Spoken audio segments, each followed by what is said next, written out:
But they really don't. I grew up in Owensboro, Kentucky, a little town up on the Ohio River in the western part of the state. And I, I, I was fascinated by go-karts. I was 12 years old, and my dad drove a Pepsi Cola truck. And in the summertime, my job was to ride on the truck with him and deliver, as he liked to say, pop around town.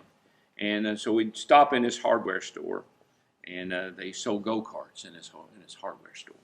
I'd go in, and while Dad was he was working, I was sitting on a go-kart, kind of dreaming in my mind what it would be like to actually be able to drive this thing, you know. And so every week we'd go to that store, and we'd stop, and Dad would do his thing, and I'd sit on the go-kart.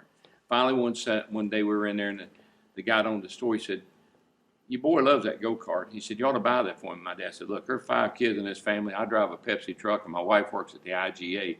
We can't afford no go-kart." So the guy said, "I tell you what, we're going to be over to shopping center Sunday. We take the carts over there and race them." He said, "Why don't y'all come up there and I'll let him drive it?"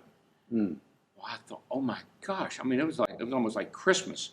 I counted the hours.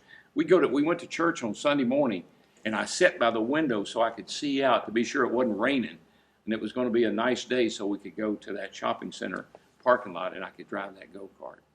And we got there, and I can't tell you how excited I was.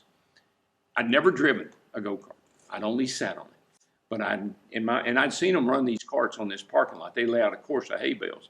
So I knew what to do. I got on that go-kart, and I made a couple of little laps around there, and I kind of got the feel of it, and then I took off. And I went around there as fast as anybody there was going around that track. And I come in, and the man that owned the hardware store told my dad, he said, "That kid's got some talent." He said, we need to get him on one of our go-karts, because he owned a team that raced. He said, "We need to get him on one of our go-karts."